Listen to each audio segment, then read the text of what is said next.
नमस्कार, मेरा नाम है शिवम दत्त मेहता और आप देख रहे हैं सुदर्शन न्यूज। और शुरुआत करते हैं रणक्षेत्र की। जी हां, बड़ी खबर आज की यह है कि मध्य प्रदेश के मुख्यमंत्री पद की शपथ लेने के बाद अपने पहले बड़े फैसले में मोहन यादव ने बुधवार को धार्मिक और सार्वजनिक स्थानों पर लाउडस्पीकर के इस्तेमाल पर प्रतिबंध लगा दिया, उस पर एक नियम लगा दिया, उसका आदेश दे दिया, जिसके तहत धार्मिक स्थानों पर तेज आवाज में बज रहे लाउडस्पीकरों को हटाया जाएगा या इनकी आवाज को कम किया जाएगा। साथ ही खुले में बिक रहे मांस पर भी रोक लगाने का बड़ा आदेश यहां पर दे दिया गया है। खुले में मांस बेचने के लिए सुप्रीम कोर्ट की गाइडलाइंस का कड़ाई से पालन करवाने का प्रस्ताव कैबिनेट में लाया गया है। इस आदेश के मुताबिक धार्मिक और सार्वजनिक स्थलों पर लाउडस्पीकर अगर निर्धारित डेसिबल से अधिक आवाज में बजता सुनाई देगा तो इस पर प्रतिबंध लगाया जाएगा। इस आदेश के लिए सुप्रीम कोर्ट की गाइडलाइन और उसका हवाला दिया गया। और बता दें कि सीएम डॉक्टर मोहन यादव ने बुधवार को ही मंत्रालय स्थित मुख्यमंत्री कक्ष में विधिवत पूजा अर्चना कर कार्यभार संभाला था। कार्यभार संभालते ही उन्होंने पहला आदेश दे दिया है। इस आदेश के तहत राज्य में लाउडस्पीकर की तेज आवाज पर अंकुश तो लगा ही है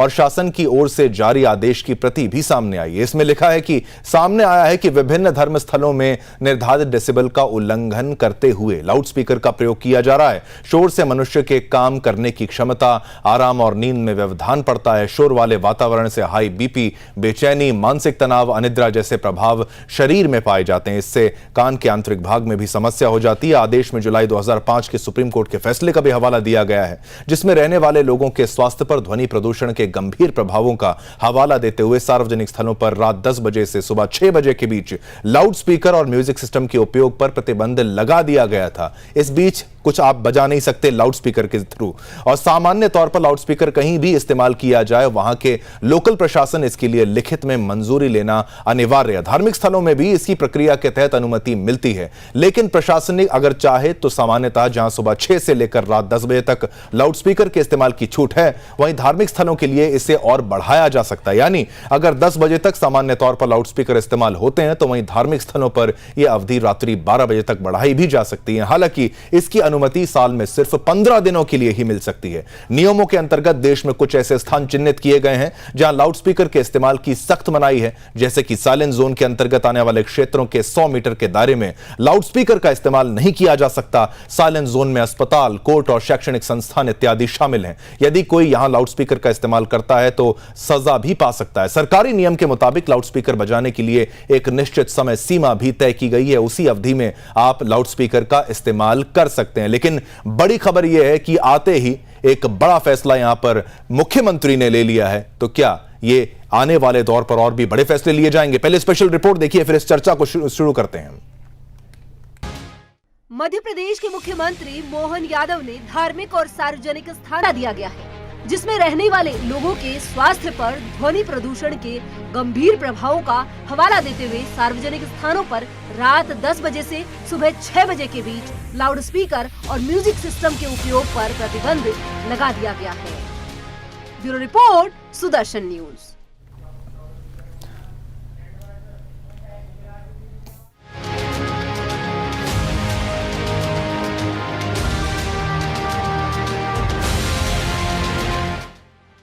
तो कई बड़े सवाल यहां पर खड़े होते हैं कि आते ही अगर कोई फैसला लेना था तो उसमें सबसे पहला फैसला आखिर यहां पर खुले में मीट पर प्रतिबंध लगाना ही क्यों, और लाउडस्पीकर पर बैन ही क्यों? क्या कोई एक मैसेजिंग के तौर पर इसको देखा जा सकता है? इसी पर चर्चा करने के लिए हमारे साथ गेस्ट्स का पैनल जो है कुछ ही पलों में आपकी टीवी स्क्रीन पर होगा, और इस चर्चा को हम आगे बढ़ाएंगे कि कैसे एक मुख्यमंत्री के आने के बाद अगर ऐसे फैसले लिए जाते हैं तो उसका जनता पर क्या प्रभाव पड़ता है, और उनके फैसलों की आने वाले जो समय में जो फैसले होंगे क्या उसके बारे में हम पहले से अनुमान लगा सकते हैं। मैं स्वागत करता हूं यहां पर हमारे पैनलिस्ट का। महंत राजू दास जी हिंदू धर्मगुरु हमारे साथ हैं, रमजान चौधरी मुस्लिम स्कॉलर हमारे साथ हैं, चंद्रमोहन शर्मा यहां पर कांग्रेस के नेता हमारे साथ हैं, शिवम शुक्ला भाजपा के प्रवक्ता। सभी का बहुत बहुत धन्यवाद। सबसे पहला प्रश्न ये शिवम शुक्ला आपसे, आते ही पहला अगर डिसीजन है, लोग सोचते हैं क्या डिसीजन होगा, तो आते ही बिल्कुल एक तरीके से मीट को खुले में बेचने पर बैन लगा दिया गया और दूसरा लाउडस्पीकर के नियमों को सामने रख दिया गया।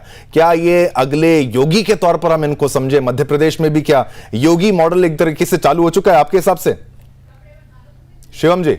देखिए, मध्य प्रदेश में विगत 2 दशकों से जब से भारतीय जनता पार्टी की सरकार है, लगातार हमने प्रयास किया है कि बेहतर से बेहतर तरीके से, जन सुलभ तरीके से जो शासन व्यवस्था है उसको संचालित किया जा सके, उसको और ज्यादा आधुनिकीकरण प्रदान करने के लिए मौजूदा आवश्यकताओं के हिसाब से शासन व्यवस्था में परिवर्तन स्थापित करने के उद्देश्य से हमारे केंद्र के नेतृत्व में प्रधानमंत्री मोदी जी ने, राष्ट्रीय अध्यक्ष नड्डा जी ने, गृह मंत्री अमित शाह जी ने तय किया कि मध्य प्रदेश में अब एक युवा मोहन यादव जी को यहाँ की कमान सौंपी जाए, ताकि नए तरीके से पूरी एक प्रशासनिक व्यवस्था को दुरुस्त किया जा सके। और मोहन यादव जी ने पहले ही अपने निर्णय के साथ स्पष्ट कर दिया कि मध्य प्रदेश की सरकार किस दिशा में आगे जाने वाली है। हमने जिस प्रकार से खुले में ये जो मीट की बिक्री होती थी, जिसके कारण आम जनमानस को कहीं ना कहीं समस्याओं का सामना करना पड़ता था, जो एक बहुत ही बड़ा सनातन समुदाय है देश का या मध्य प्रदेश का, वह उसके परिणाम स्वरूप कहीं ना कहीं एक प्रकार से पीड़ित महसूस करता था। तो उसके हितों को संरक्षित करने के उद्देश्य से हमारी सरकार ने यह कल्याणकारी निर्णय लिया। और यह जो ध्वनि विस्तारक यंत्रों की बात है, इसके लिए किसी वर्ग विशेष को टारगेट किए बिना प्रत्येक धार्मिक स्थल के बारे में इस प्रकार का निर्णय लिया गया, ताकि कोई भी व्यक्ति अपनी जो एक स्वतंत्रता है उसका उल्लंघन करके अन्य व्यक्तियों के लिए या एक सामाजिक स्तर पर किसी भी प्रकार का विद्वेष अथवा समाज में कोई विप्लव की स्थिति उत्पन्न न कर सके। आमतौर पर यह वैसे भी प्री बोर्ड की परीक्षाओं का समय होता है। मध्य प्रदेश में बड़ा विद्यार्थी वर्ग है जो स्वाभाविक तौर पर धार्मिक स्थलों से उछले वाले इस प्रकार के विप्लव वाले स्तरों के कारण पढ़ाई नहीं कर पाता, लोगों की निद्रा में व्यवधान होता है। तो इन तमाम चीजों को दुरुस्त करना एक सरकार के रूप में कर्तव्य था। छोटी से छोटी चीज के बारे में भारतीय जनता पार्टी सोचती है। हमारे नेता भी है, वह जमीन से उठ करके आते हैं, तो स्वाभाविक तौर पर जनमानस की क्या दिक्कत है, जनमानस को क्या झेलना पड़ रहा है, यह तमाम चीजें भारतीय जनता पार्टी के नेतृत्व को पता होती है और उसी अनुरूप निर्णय लिए जाते हैं। बिल्कुल शिवम, तो इसी का रिएक्शन ले लेते हैं। चंद्रमोहन शर्मा, विपक्ष का भी रिएक्शन यहां पर जरूरी है। किस तरीके से इस फैसले को लेते हैं आप? क्या यहां पर केवल इसको इससे देखा जाए कि कानूनों का पालन करने के लिए ही यहां पर लाउडस्पीकर्स पर नियम लगा दिए गए हैं, और जो कि कानून कहता है कि भाई खुले में आप मीट को ना बेचें, उसको एक बंद करके उसको दिखाया नहीं जाना चाहिए। चंद्रमोहन जी, क्या फैसले का स्वागत करते हैं? क्या सही फैसला मानते हैं आप? इसमें भी कुछ राजनीति है? चंद्रमोहन जी सुन पा रहे हैं? ठीक है चंद्रमोहन जी, क्या आप सुन पा रहे हैं फैसले को? ठीक है, कुछ पलों में हमारे साथ चंद्रमोहन जी आ जाएंगे। रमजान चौधरी जी, आप इस फैसले पर क्या रिएक्शन देना चाहेंगे, क्या प्रतिक्रिया देना चाहेंगे? लाउडस्पीकर्स पर जो तय मानक हैं उसके अनुसार उसको बजाया जाए, नहीं तो उसको हटाया जाए। इससे शुरुआत करते हैं, फिर अगला मुद्दा मीट का उठाएंगे। शिवम जी, अगर ये फैसला इसलिए उठाया गया है कि ताकि जो बच्चे पढ़ने वाले हैं या आसपास के लोग उससे परेशान ना हो, किसी की नींद खराब ना हो, या जोर से आवाज आने पर, आवाज का भी एक वॉल्यूम होता है, उस हद तक कोई चीज करना। अदरवाइज तो वो सही बात है कि वो वॉइस पोल्यूशन में आता है। तो इसके तहत अगर ये कदम उठाया गया तो इसका स्वागत होना चाहिए, इसमें कोई बुराई नहीं है। क्योंकि जिस तरह से आजकल धार्मिक जो प्रोग्राम्स होते हैं और अलग अलग तरीके से होते हैं, उनमें जोर जोर से जो आवाजें उठाई जाती है, या शादी ब्याह होते हैं या और किसी तरह के दूसरे प्रोग्राम्स होते हैं, जो बराबर के जो रहने वाले लोग हैं वो अगर उससे परेशान होते हैं तो कतई उस पर अंकुश लगना चाहिए, इसका स्वागत होना चाहिए। मैं समझता हूं कि ये कोई मतलब, लेकिन अगर बेहतर होता कि अगर मोहन यादव जी किसानों के कर्ज की भी माफी पहली कलम से करते, या बेरोजगारी के लिए रोजगार का कोई संसाधन जुटाने की बात करते, तो वो ज्यादा बेहतर होता। इस कदम का भी स्वागत होना चाहिए, मैं समझता। पर आप स्वागत करते हैं, अगर धार्मिक स्थलों या कहीं से भी लाउडस्पीकर का इस्तेमाल गलत होता है तो तय मानकों से अगर किया जाए तो सही है? हाँ बिल्कुल, मैं नहीं चाहता कि किसी तरह का भी वॉइस पोल्यूशन ऐसा हो जिससे किसी बीमार की, किसी स्टूडेंट की या किसी बुजुर्ग आदमी की सेहत पर फर्क पड़े। अगर ऐसा होता है तो कहीं ना कहीं उस पर अंकुश तो लगना चाहिए। कैसे दिया जाएगा? मेरी आजादी ठीक है, धार्मिक आजादी है, लेकिन अगर उस आजादी के चलते हुए किसी को तकलीफ होती है तो मैं समझता हूँ कि वो किसी तरह की भी आजादी नहीं है। मुझे उस पर खुद भी सोचना चाहिए। अगर सरकार कुछ लगाती है तो ये हमारे लिए और भी मतलब एक गिरे हुए सतर की बात है। पहली बात तो हमें खुद देखना चाहिए कि अगर मेरा कोई धार्मिक अनुष्ठान है, या मेरा कोई स्कूल का प्रोग्राम है, या मेरा कोई जाति राजनीतिक प्रोग्राम है, उसमें इतनी ज्यादा शोर शराबा आवाज उठाई जा रही है और उसमें बराबर वाले को तकलीफ। ठीक है। बिल्कुल, तकलीफ अगर बराबर वाले को हो रही, रमजान जी कह रहे हैं कि अगर उससे तकलीफ है तो उस पर अगर एक्शन लिया जा रहा है तो सही है। चंद्रमोहन जी, इसका रिएक्शन आपकी तरफ से क्या रहेगा? विपक्ष इसको फैसले को किस नजर से देखता है? यहां पर शिवम जी ने कहा है कि भाई ये तो जो करना था वो जो तय मानकों के हिसाब से रूल्स को फॉलो करवाना, ऐसे हित में अगर फॉलो करवाना, उस तहत इस कानून को लाया गया, उसको इंप्लीमेंट कराना, सब कुछ पहले से ही दिया गया था कि भाई इतने डेसिबल में चलाना है, इतने से इतने बजे तक चलाना है, वो फॉलो नहीं हो रहा था। उस पर लाउडस्पीकर पर भी आया और उसके बाद मीट वाला सवाल भी अगला लेंगे आपसे। देखिए, वैसे तो जो आपका प्रश्न है उस प्रश्न का जवाब भाजपा के मित्र ने अपने आप ही दे दिया है। तो विषय तो यही है कि जो मापदंड सुप्रीम कोर्ट ने या जो कानून के दायरे के अंदर है लाउडस्पीकर के लिए, वो मापदंड के हिसाब से ही हर व्यक्ति, हर धर्म, मजहब को इस्तेमाल करना चाहिए। लेकिन अब प्रश्न यह है कि भाजपा ढोल किस बात के बजा रही है? ढोल इस बात के बजा रही है कि 18 साल के शासनकाल के अंदर, उनके शासनकाल के अंदर शिवराज चौहान ने इन नियम और कायदे को नहीं माना और अपनी जनता के साथ वो नियम कायदे नहीं काम लागू करवाए, या मोहन यादव के आने के बाद वो शिवराज चौहान वर्सेस कर अपने आप को शिवराज चौहान से बड़ा करके दिखाना चाहते हैं कि मेरे आने के बाद ये नियम कायदे एप्लीकेबल हो रहे हैं। शिवराज चौहान ऐसे नियम कायदे नहीं करते थे। क्योंकि आज जिस बात को भाजपा कह रही है उसके अंदर 18 साल का शासनकाल तो भाजपा का ही है। तो उसके अंदर ना तो किसी धर्मगुरु को, ना किसी मजहब के मौलवी को, ना किसी पॉलिटिकल पार्टी को किसी तरह कोई हस्तक्षेप रहा।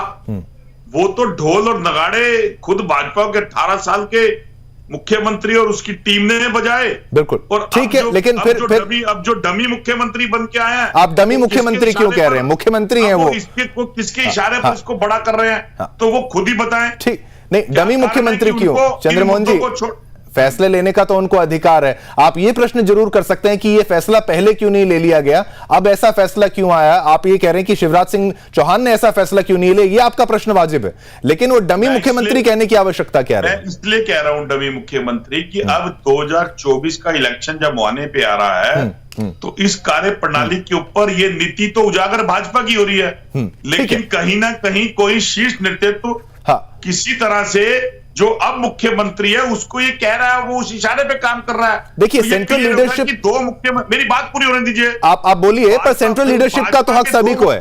आपको के दो मुख्यमंत्री का जो मुकाबला हुआ इस बात के अंदर, जिसके 18 साल का शासनकाल था, इसका मतलब उसकी अपने हाईकमान के साथ तालमेल नहीं था, इसीलिए उसको हटाया गया। तो इसीलिए तो एक ऐसा मुख्यमंत्री लाया गया जो तजुर्बे को हटाकर फ्रेश की तरह खड़ा कर दिया गया। नहीं, वो उनका विषय। चलिए शिवम जी, इसका जवाब दे दीजिए। विषय नहीं है, ये मध्य प्रदेश की जनता का विषय है। ठीक है, मध्य प्रदेश की जनता का विषय। शिवम जी, ये फैसले पर सवाल उठाया जा रहा है कि भाई अगर ये फैसला ले रहे हैं तो पहले क्यों नहीं लिया गया, और ये डमी मुख्यमंत्री तक कह रहे हैं, इसका क्या जवाब है आपके? इससे सेंट्रल लीडरशिप की तरह से अगर चलाया जाए, वो तो हर पार्टी में होता है।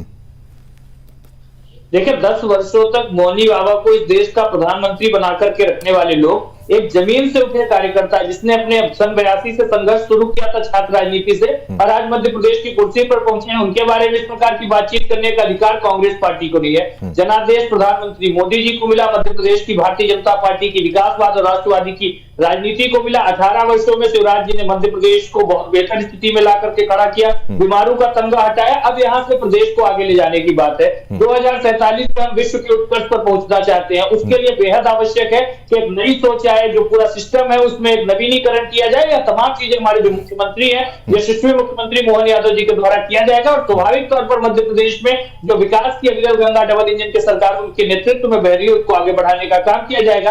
आपत्ति तो आज कांग्रेस पार्टी को होनी चाहिए, किनको जनता ने क्यों खारिज कर दिया। और आप एक बात स्पष्टता के साथ समझ लीजिए, कांग्रेस पार्टी को कितनी भी आपत्ति हुई चीजों को लेकर के, मध्य प्रदेश की जनहित ऐसी सरकार, जितने भी जन सरोकार से जुड़े हुए इस प्रकार के विषय हैं, चाहे वह लाउड स्पीकर की हो, मांस बिक्री की बात हो, या फिर आप देखिए इसके साथ तीसरा निर्णय भी लिया गया, लेकिन उस पर कांग्रेस के नेता नहीं बोलेंगे। जो रजिस्ट्री होती थी उसके साथ नामांतरण को मंच कर दिया गया, जिसके कारण मध्य प्रदेश के रहवासियों को एक सुविधा हो। तो स्वाभाविक तौर पर यह सरकार 18 वर्षों में काफी सारी चीजें करके चली। अगर ऐसा हो कि एक ही सरकार, एक ही मुख्यमंत्री के द्वारा सब कुछ हल कर दिया जाए, तो फिर आने वाली सरकारों की आवश्यकता ही क्या पड़े।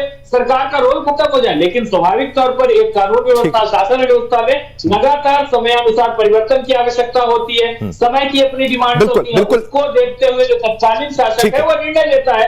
आज कांग्रेस पार्टी को जवाब देना चाहिए कि यह लोग भी तो सब 47वीं आजादी के वक्त ही लगा सकते थे, फिर क्यों ये लोग तुष्टीकरण और तृप्तिकरण करने के लिए धनी विस्तार उसके ऊपर प्रतिबंध नहीं लगा रहे थे। दोनों के तर्क सही हैं। एक तरफ अगर वो डमी कहते हैं तो आप भी मनमोहन सिंह वाली बात उठा रहे हैं, तो आपकी तरफ से वो तर्क सही। लेकिन महंत राजू दास, ये धर्म का विषय भी अगर बन जाता है, लाउडस्पीकर का विषय अगर यहां पर आ जाता है, तो इसको अमूमन धर्म से जोड़ दिया जाता है, चाहे हिंदू धर्म की बात की जाए और ज्यादातर मुस्लिम धर्म की बात की जाए। आप इस फैसले को कैसे लेते हैं? और दूसरी बात यह है कि क्या यह भी आपको योगी मॉडल नजर आता है? क्योंकि यह तो पहला फैसला था, आने वाले फैसले क्या होंगे वो तो सोचने वाला, वो उसका अनुमान ही लगाया जा सकता है। जब पहला ही फैसला इतना बड़ा हो जाए और सनातन से जोड़ के इस फैसले को देखा जाए, तो क्या आप इसको सही मानते हैं कि भाई ऐसा ही सोचना चाहिए, अब इसी तर्ज पे आगे काम होने वाला है?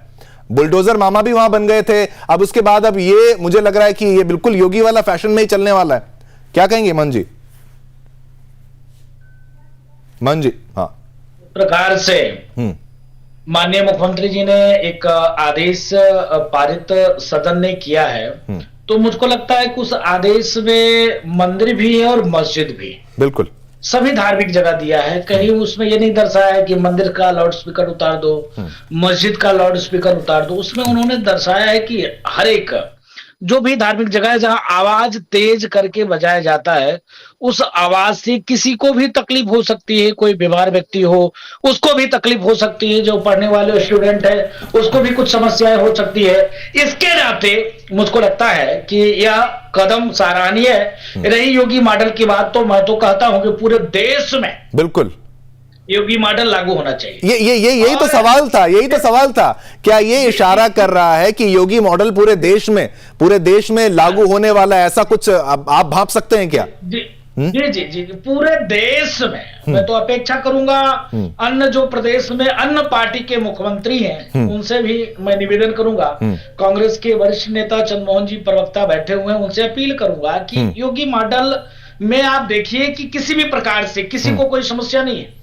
आप देखिए योगी मॉडल में उत्तर प्रदेश में जो व्यवस्था सरकारी सुख सुविधा हर एक वर्ग को मिल रहा है, किसी भी प्रकार का कोई भेदभाव नहीं है, किसी भी प्रकार के दो भाव नहीं है, किसी भी प्रकार के नहीं है कि ये मंदिर का है तो अलग दिया जाए, मस्जिद का है तो अलग कर दिया जाए, ये हिंदू है तो ये सुविधा ना दी जाए, ये मुसलमान है तो ये सुविधा मुसलमानों को ही दी जाए। योगी मॉडल लगातार जो कार्य कर रही है, मुझको लगता है वो पूरे देश के लिए एक मॉडल साबित होने वाला है। ठीक है, योगी मॉडल, क्योंकि आपने यहां पर जोड़ ही दिया चंद्रमोहन जी, क्या आप भी इसको उसी तरीके से देखते हैं? जब हम यहां पर मुख्यमंत्री की बात करते हैं तो कई इसमें पहलू सामने आ जाते हैं। भाजपा की तरफ से भी एक देखिए, ये पॉलिटिकल एक गेम ही है सभी के लिए, हर कोई अपना पैंतरा चलता है। इसमें यादव मुख्यमंत्री चुनना पहली बात है, एक उनका मास्टर स्ट्रोक आप ये समझ लीजिए। एबीवीपी के वो हैं, चाहे आरएसएस से आप उनको जोड़ें, लेकिन रेवंत रेड्डी भी तो कभी ना कभी एबीवीपी के थे, वो भी तो एक हिंदू चेहरा थे, गौ पूजा वो करते थे, वहां पर वो मॉडल कामयाब हो गया। क्या ये एक फॉर्मूले के तौर पर आप देख रहे हैं? क्या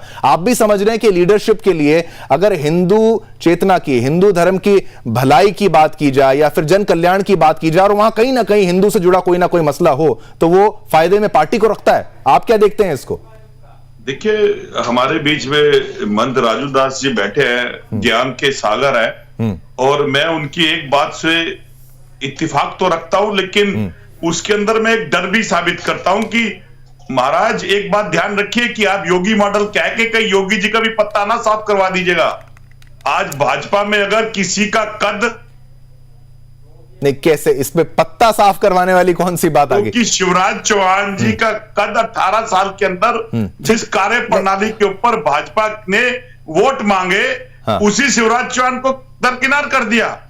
मेरा प्रश्न वाजिब है, मेरा प्रश्न इसलिए कि मैं पॉलिटिकल स्टेटमेंट दे रहा हूं, और पॉलिटिकल स्टेटमेंट यह है कि मध्य प्रदेश की जनता ने अगर शिवराज चौहान के शासनकाल को अच्छा माना और लाडली योजना ने उसको विजयी बनाया, भले ही वोट प्रतिशत कांग्रेस की ज्यादा आई, तो अगर उसके ऊपर मुख्यमंत्री चेंज करने का विषय, लेकिन चंद्रमोहन जी एक बहुत लंबा समय, एक ही हमारा तर्क यह है कि बहुत लंबा समय शिवराज सिंह चौहान जी को मौका मिला। ऐसा नहीं कि उन्होंने इतना कोई कम शासन किया, उसके बाद बदलाव आए, वो तो हर पार्टी में आवश्यकता उसकी है, खाली वो बदलाव का पहलू नहीं होना चाहिए। शिवम शुक्ला जी, आपका यहां पर क्या प्रतिक्रिया? आप उंगली उठा रहे थे, क्या कहना चाहते हैं?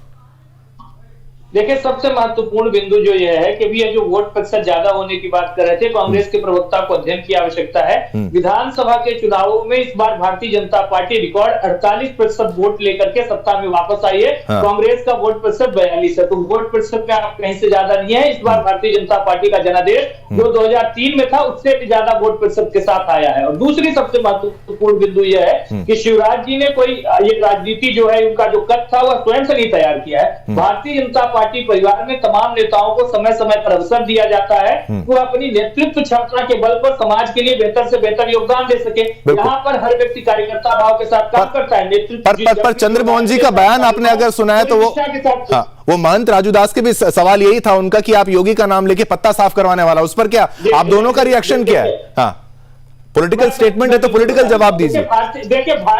देखिए, भारतीय जनता पार्टी में पत्ता साफ करने की राजनीति नहीं चलती है। या तो कांग्रेस पार्टी में गहलोत पायलट को निपटाने में गए, पायलट गहलोत को, यहाँ पर नेतृत्व का निर्णय कार्यकर्ता के लिए सर्वमान्य रहता है। हमारे यहाँ पर शिवराज जी के लिए शायद पार्टी ने कोई और बेहतर भूमिका सोच करके रखी हो। आज मोहन जी मध्य प्रदेश की राजनीति में प्रासंगिक है, उनकी आवश्यकता है। वह मध्य प्रदेश को एक नवीन ऊर्जा के साथ संचालित कर सकते हैं, तो केंद्रीय नेतृत्व ने उनको अवसर दिया। कल को शिवराज जी को राष्ट्रीय स्तर पर कोई कार्य दिया जा सकता है, या पार्टी को लगे कि प्रदेश में कोई अन्य भूमिका हो सकती है। यह तमाम चीजें भारतीय जनता पार्टी में हमारा राष्ट्रीय नेतृत्व, पार्टी का सामूहिक नेतृत्व, संगठन निर्धारित करता है। कांग्रेस जैसे न तो यह कोई कॉर्पोरेट पार्टी है, न किसी परिवार की पार्टी है। भारतीय जनता पार्टी ने स्पष्टता के साथ अपनी विकासवाद और राष्ट्रवाद की राजनीति को मध्य प्रदेश में आगे बढ़ाया। 3 में जनादेश उमा जी को मिला था, उसके बाद जो भी प्रकरण हुआ सत्ता शिवराज जी के हाथ में गई। शिवराज जी को नेता के रूप में उभारने का, उनको वह मजबूती देने का काम हमारे नेतृत्व ने किया। और जब समय आया, जब वक्त आया, तो नेतृत्व में परिवर्तन भी किया।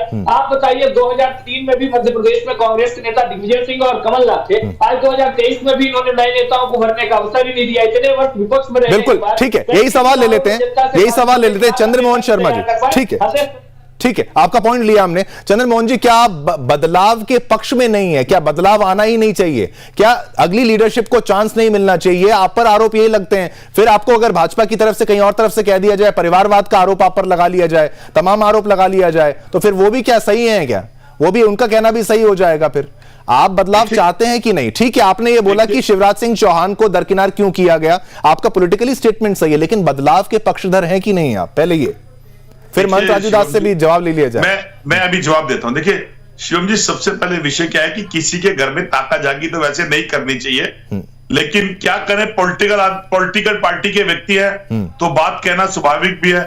अगर महंत राजू दास जैसे श्रद्धेय लोग योगी जी के साथ ना हो तो पॉलिटिकल कद कैसे कम करा जा सकता है, ये भाजपा के शीर्ष नेतृत्व को पता है। उसके उदाहरण गडकरी जी, राजनाथ जी, सुषमा स्वराज, ना जाने इतनी बड़ी फहरिस्त है। इस पर क्लैरिटी दी जाए, इस पर क्लैरिटी दी जाए। अब मैं आता हूं अपने अंदर, अब मैं अपने विषय पे आता हूं कि बदलाव होना चाहिए और बदलाव नियम है। ठीक है, बदलाव देश के अंदर जरूरत है, और वही बदलाव आने वाले समय में देश की जनता करेगी, जिसका घमंड आज भाजपा के कुछ नेता कर बैठे हैं कि शायद ये देश की जनता एक जगह पर सिक्के बंद हो गई है। तो जिस तरह से बदलाव आपकी कलम करती है, वो बदलाव।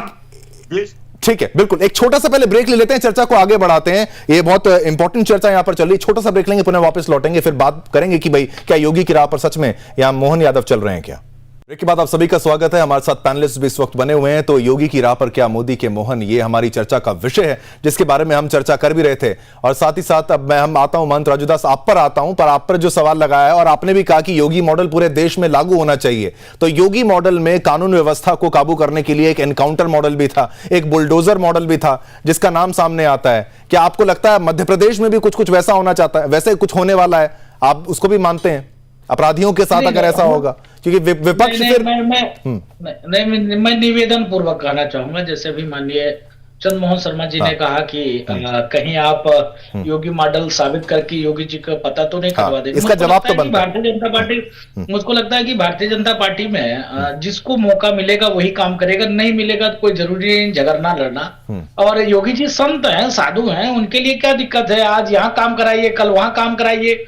वो हर मिनट, हर पल, हर क्षण काम करने के लिए तत्पर रहते हैं। तो इसके नाते कोई समस्या नहीं आना चाहिए। चिंता तो चंद्रमोहन जी को करना चंद्रमोहन जी को करना पड़ेगा, क्योंकि जिस प्रकार से 3 राज्य, ये मामूली बात नहीं है। एक तरह से चंद्रमोहन जी की जो ये पूरी टीम थी, लगातार वो चाह रहे थे कि तीनों राज्य में ये सरकार एक साथ बना रहे थे, लेकिन दुर्भाग्य था इनका कि तीनों राज्य ये हार गए, और मामूली वोटों से नहीं हारे, पूर्ण बहुमत की सरकार ठीक है इन्होंने दिया बीजेपी को। तो बीजेपी को मौका मिला है तो काम करने दीजिए। और योगी मॉडल, मैं फिर कहता हूं, योगी मॉडल पूरे देश में लागू होना चाहिए। पूरे देश में गुंडा, माफिया, बलात्कारी, बेविचारी, इनका इनकाउंटर होना चाहिए, इनका एकदम इनकाउंटर होना चाहिए। महंत राजूदास जी, आप कह रहे हैं कि योगी मॉडल पूरे देश में होना चाहिए। शिवम शुक्ला जी, एक तो यहां पर मीट का मुद्दा भी था, और दूसरा मेरा एक सवाल है, इसका जवाब भी आप दीजिए, समय का अभाव तो रहेगा ही, लेकिन आप ये भी दीजिए,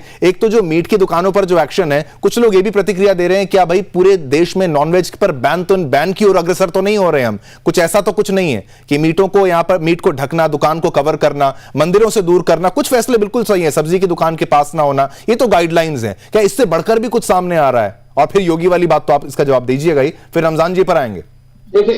देखिए सबसे महत्वपूर्ण चीज, पहले मैं योगी जी वाली बात का जवाब देता हूं। भारतीय जनता पार्टी का प्रत्येक कार्यकर्ता उन पंक्तियों को मानता है कि चाह गई चिंता मिटी, मनुआ बेपरवाह, और जाको कुछ न चाहिए वो साहन का सा। हमारे यहाँ पर कार्यकर्ता की अपनी कोई अपेक्षा नहीं है, वह तो माँ भारती के वैभव में अपने हिस्से से जितना हो पाए उतना योगदान अर्पित करना चाहता है, उसी दिशा में प्रयासरत रहता है। दूसरी सबसे महत्वपूर्ण चीज यह है कि जो यह कांग्रेस पार्टी के नेता बार बार मीट को लेकर के आरोप लगा रहे हैं, तो क्या इनके नेताओं का नहीं मानना है कि मंदिर से दूर होना चाहिए मीट की दुकानों को? मीट की बिक्री से पहले पूर्व अनुमति लेनी चाहिए। कई जगह पर कई रहवासी ऐसे होते हैं, भारत में बड़ी आबादी शाकाहारी वर्ग की है, और मीट की वजह से स्वाभाविक तौर पर एक पोल्यूशन का भी खतरा रहता है, और बाकी दृष्टिकोण से भी जो एक सद्भाव है उसको कहीं न कहीं विप्लव की स्थिति उत्पन्न होती है। उन तमाम चीजों को कटेल डाउन करने के लिए यह बेहद आवश्यक है कि जितने भी मांसाहार से जुड़ी हुई दुकानें हैं उनको पब्लिकली न बेचा जाए, बिना अनुमति के न बेचा जाए, उनका एक रख रखाव का जो स्टैंडर्डाइजेशन है उसको फॉलो किया जाए। तो यह तमाम चीजें तो कांग्रेस पार्टी जहां सत्ता है उनको भी इम्प्लीमेंट करनी चाहिए, लेकिन नहीं करेंगे, क्योंकि पुष्टिकरण की दुकान इनकी टूट जाएगी, तृप्तिकरण का जो इनका एक मनोभाव है वह छिप जाएगा। औरंगजेब और बाबर को जो लोग किताबों में पढ़ाने का काम करते हैं वह कभी इस प्रकार का निर्णय नहीं ले सकते। इसके लिए जो नेतृत्व क्षमता, जो काबिलियत और जो चाहिए वो भारतीय जनता पार्टी के समय के महत्व को समझते हुए रमजान जी आपसे कमेंट ले लेते हैं। जब मीट की बात आती है तो उसको मुसलमानों से जोड़ा जाता है, क्या ये सही है? क्या इसकी आवश्यकता है? क्या नियमों को, कानून को पालन करने की बात की जाए तो वो गलत है? क्या नियम सबके लिए बराबर हैं? देश विदेश में अगर अच्छे स्टैंडर्ड्स में दुकानें बनाई जाएं, तरीके से फॉलो किया जाए, तो क्या सही है कि गलत है? उसका जवाब आपसे ले लेते हैं। मेहता जी, मीट को मुसलमानों से जोड़ना ही कतई सही नहीं है, क्योंकि आजकल जहां तक मैं समझता हूं कि 70-80% लोग किसी ना किसी प्रकार से देश में मांस का सेवन करते हैं। सेवन और बेचने की बात कर रहा हूं रमजान जी, बेचने की बात कर रहा हूं। और अगर इससे मैं वही उसी पर आ रहा था कि बहुत मुसलमान जो कि इससे बहुत जुड़ा हुआ है बेचने को लेकर, तो मैं ये कहना चाहता हूं कि इसका भी स्वागत होना चाहिए, क्योंकि खुले में जिस तरह से मीट बेचे जाती है उससे मन भी खराब होता है और जहन में भी ये कराहियत आती है। अब मैं मिडिल ईस्ट में गया हुआ हूं मेहता जी, वहां देखिएगा मीट का जिस तरह से दुकान होती है, किसी को जरा सा भी कराहियत नहीं होती उसको बेचते हुए। तो अगर ये फैसला लिया जाता है कि साफ सफाई के साथ किसी मापदंड के तहत मीट को बेचने की दुकान खोलने की परमिशन दी जाए, उसको सड़क एक क्विक कमेंट यहां पर चंद्रमोहन जी आपसे, बिल्कुल एक क्विक कमेंट चंद्रमोहन जी, एक क्विक कमेंट आप पर कि ये फैसले आपके द्वारा क्यों नहीं लिए गए? अब भाजपा अगर ये फैसले लिए जा रहे तो भाजपा आरोप ये लगाती है कि आपके द्वारा नहीं लिए गए, और हम ले रहे हैं तो हम विरोधी साबित हो रहे हैं। एक क्विक कमेंट फिर क्लोज करेंगे इसको। देखिए बिल्कुल नहीं, ये सब फैसले पुरानी सरकारों के द्वारा भी लिए गए थे, लेकिन उन फैसलों की मार्केटिंग और मैनेजमेंट नहीं करी गई थी। आज मार्केटिंग और मैनेजमेंट का युग है, जिसके अंदर मीडिया का सहारा भाजपा को लेना पड़ता है। जो बात बोली जाती है वो बड़ी ज्यादा तरीके के साथ लोगों तक पहुंच जाती है। कोई कमेंट आपका था, बिल्कुल माफ कीजिएगा, समय का बिल्कुल अभाव है, लेकिन आपने कहा मार्केटिंग नहीं की, लेकिन धरातल पर वो उतना देखने को नहीं मिला। आप सभी का मैं धन्यवाद करूंगा। यहां पर महंत राजूदास जी, चंद्रमोहन शर्मा जी, शिवम शुक्ला जी और रमजान चौधरी जी, सभी का बहुत बहुत धन्यवाद। तो आज का जो महत्वपूर्ण मुद्दा था वो ये था कि क्या योगी की राह पर मोदी के मोहन यादव चल रहे हैं, और क्या 2024 के चुनाव से पहले जो जो निर्णय लिए जाएंगे उनका चुनाव पर कोई असर होने वाला है। इस मुद्दे पर आज इतना ही, मुझे इजाजत दीजिए, कल फिर वापस आऊंगा एक नए मुद्दे के साथ। तब तक के लिए जय हिंद।